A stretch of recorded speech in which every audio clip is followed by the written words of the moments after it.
Greetings everyone.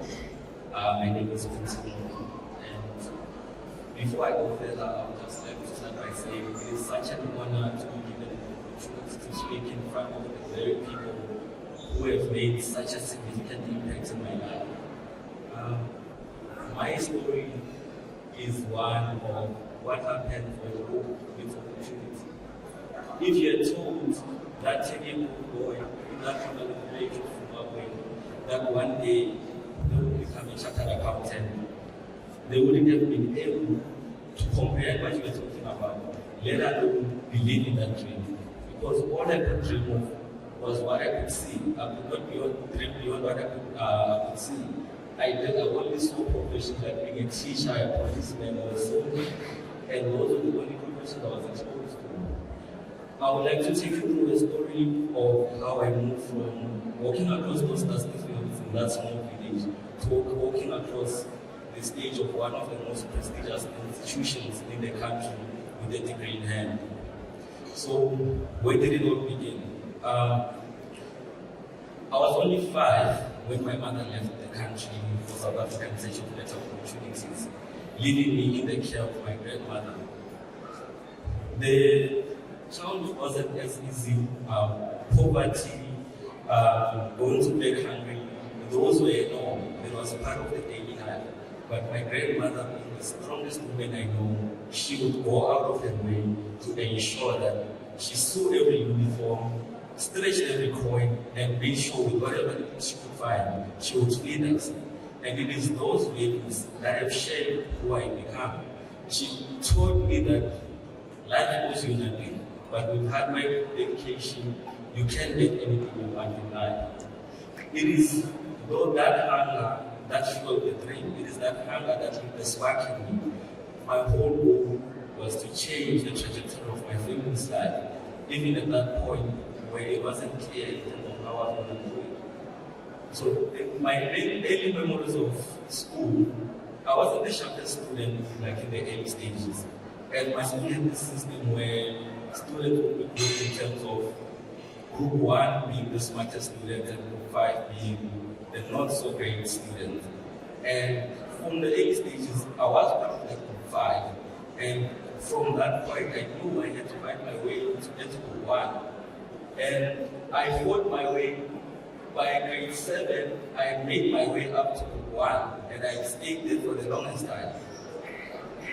Grade 7 being such a significant grade where I come from, because you write national exams, and those national exams will determine where you then go for high school.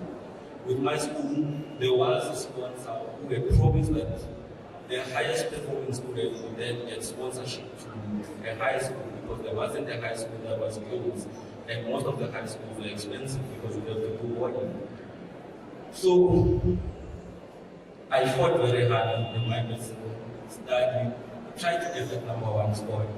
I fell short, and at that point, my dream felt like it was now far-fetched. I came second, and for the first few months of the year after completing grade 7, I had no school. I was at home, no book, not knowing what's my next move. But it was a single call that changed everything.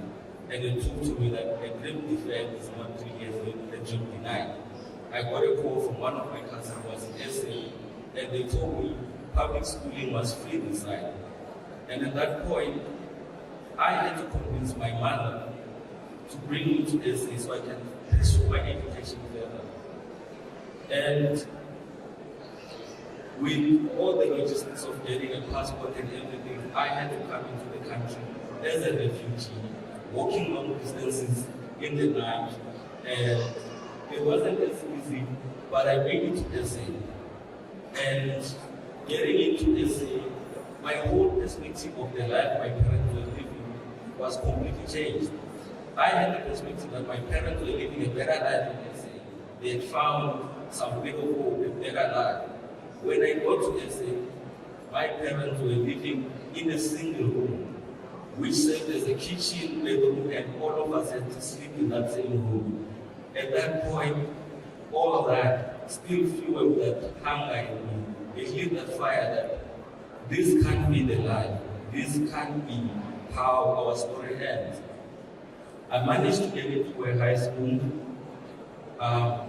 There were challenges because the teachers couldn't understand my grade 7 report from zero.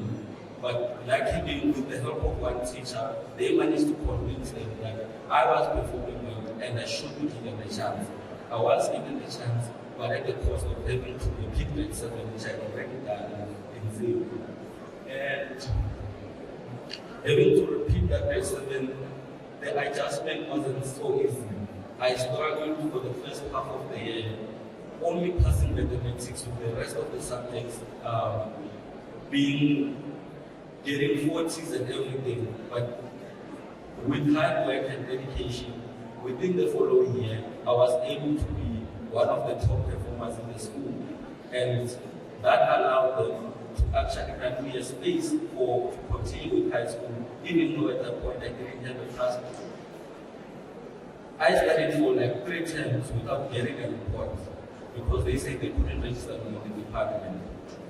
With the little my mom could find, having to sell vegetables, also working as a part-time domestic worker, she managed to get me a passport. And with that, at that point, there was a bit of hope that my education would continue. So I went into completed my grade 10, got into grade 12, and this is the point where it defines everything because you now need to do your university application. University seemed like a far-fetched dream for me. But like in the school I was at, they say the top 3 performers would get a bursary, which would guarantee you varsity education. I pushed for my matric results to be top 10, got 4 distinctions, and I was among the top 3 performers. But to my surprise, I was told that the bursary was only for South African citizens. And now with all these marks, 4 distinctions, university acceptances, but no financial power to get into the school, to get into university. At that point, that's when I met the Amount family. The Amount family had been part of my life as my mom had worked for them. They were the ones that guided me with the university application, with guiding me to Member Association, which they offered me funding. They assisted me with the application for the study visa and everything. And despite all those setbacks, the visa issues, I was able to register at the university to study accounting. And I made a business in my first and second year. I was also part of the Golden Key Society and with some of the very certificated management and finance. So I went from a struggling and no financial and to now being in one of the top universities, being on the dean's list and graduating in record time with my honors, having to do an honors specifically doing a research on social entrepreneurship, which was inspired by the life my mother used to live, the life I used to live when I had to sell ice and sell vegetables to help my mother out. Standing here today, I am very grateful for the opportunity that Member Association has granted me. Your bursary has not only lifted a financial burden, it has lifted my spirit. You saw potential in me when the world saw struggle. Thank you for investing in my future and my journey to become a chartered accountant. Your support did not go to waste. You didn't just invest in a student, you transformed their life. And for that, I'm forever grateful. Because of Women Association of South Africa, I now stand not only as a CA, but a symbol of what's possible when for this opportunity. Thank you so much.